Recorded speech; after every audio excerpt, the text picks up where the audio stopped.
Howdy y'all, Kevin here, camp master at the Pathfinder school. Just wanted to give you a little after action report about the winter skills course. Of course, it wasn't terribly cold over this last weekend, so snowshoes were made, but snowshoes were not used. But you know, we have no control over the weather. We had 9 people complete the course, and they got to learn a little bit about pump drills. They got to learn a little bit about food preservation. They got to learn a little bit about making snowshoes, of course. They got to do a whole bunch of bushcrafty kind of things. In fact, it turned out to be more of an advanced bushcraft course than it did a winter skills course, because it wasn't quite cold. It was cold at night, but not super terribly cold. I just slept in a lean-to under my Belmont blanket with some leaves piled up and a wool blanket down.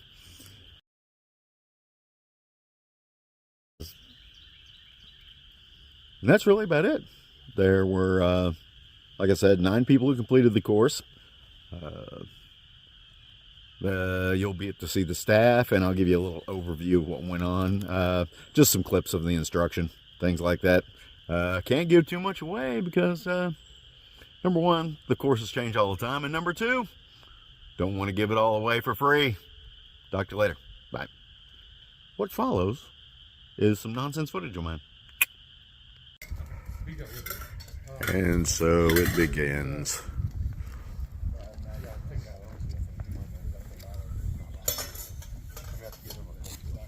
This should work. Oh, no, that'll be all right. Yeah, I got a military holding shovel in my truck. If anybody no lids on the skillet? No, yeah, you can bring the lid for the skillet if you want to. All right, we're caught up. Empty pantry set with 5 tins. 5 tins, Dad? Operated in for 5 days. That's just the Pathfinder one I carry around. Yeah, the instructors get all kinds of special. All right, on your webbing, got 2 more pieces 15 feet long. They're 2 15-footers. 2 full pulls and a half again. I don't know why you're backing into my frame and showing me your ass. Sorry, you know. 2 15-footers, yeah. I'm up for that again.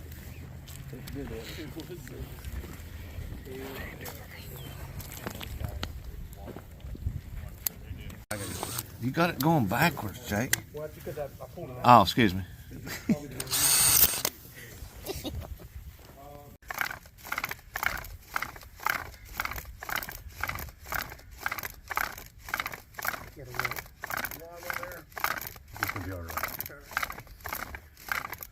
All right, so now you start to get some smoke. So now what you want to see is you want to see this notch starting to fill up with dust. And there's no sense in doing anything any different until that notch is completely full, because that's what you're trying to ignite. It's like trying to start a fire with no tinder, right? That's what he uses for flash tinder. It's wet tinder too. All that white smoke means it's wet. There you go. Yeah. Nice job. So, again, it might take you 3 or 4 times to get an ember. real quick. It might take You'll you get your 3 or 4 chance. So it might take you 3 or 4 times to get an ember with this. That's why your partner, it's important to have a partner whenever you do this, because he can see everything. And make yourself a couple spindles from the jet. Yeah. The honeysuckle vines, you want something that is very flexible, because you have to double this over around and around a few times in order to get it sturdy enough to use as a blanket pin. And you just need a small sharpened green stick. What you can do, take this piece of rope off here.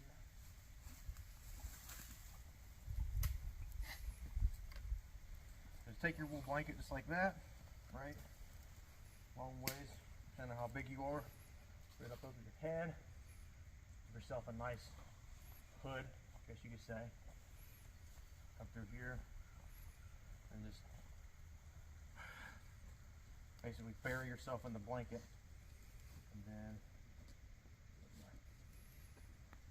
pin it, right?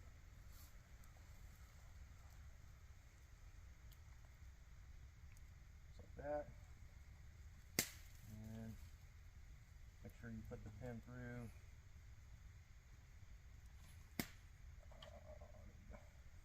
just like that. All right. No. Look, everybody, out in the woods is Jake Trent. Right. Going it. How they doing their pump? They're doing good. Yeah, they're they making get a good some. burn in? Yeah, they're making some tweaks to it. Nice. They're painless.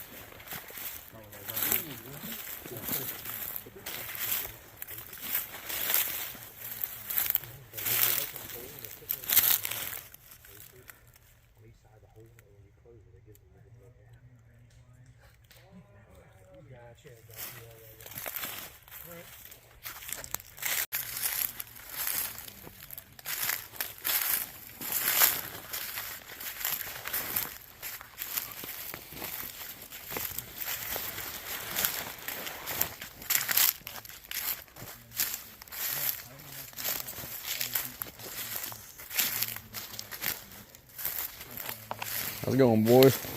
What? I said, how's it going, boys? Getting it whipped? It's going good. Getting this nice and uniform so it's nice and straight. Nice.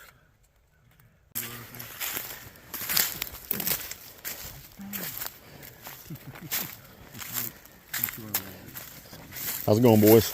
What's up, man? Good. Are we having fun yet? Hopefully here in a minute. Getting ready to pump drill? We broke our first one. Ah, that ain't no good. Yeah, rebuilding what we had. Good looking shelter. You guys were the first ones up with the shelter, weren't you? Yeah.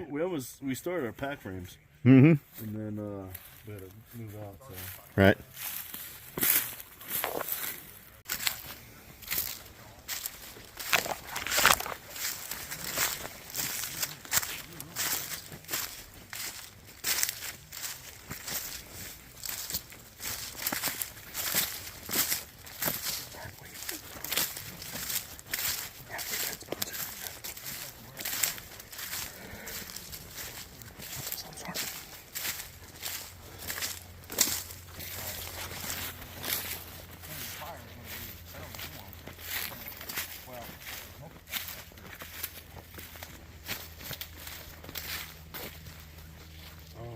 Hang on a minute.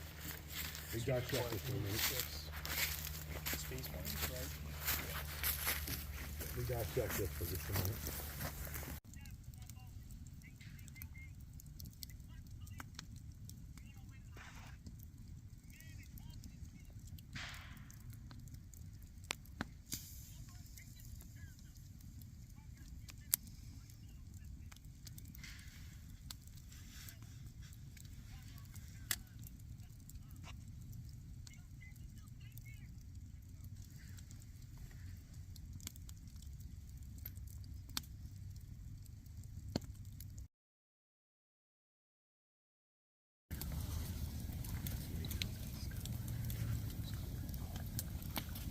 Find that center point again.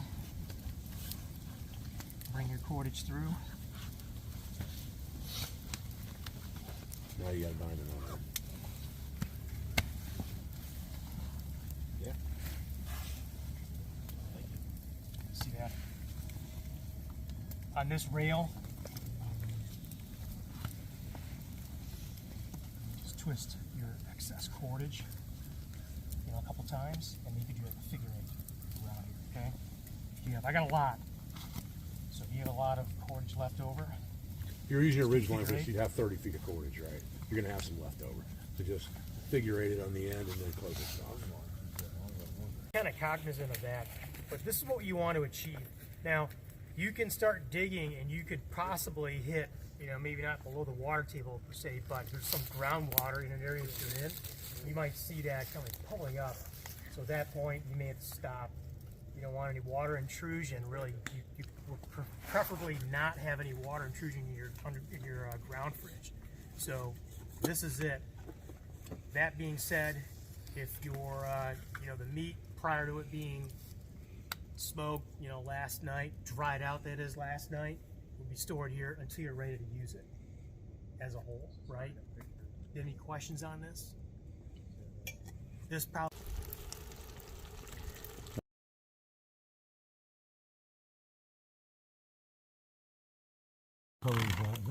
That's coffee brown. Alright, your little notch is filled up. So we're gonna try to get some speed if you can. Yep.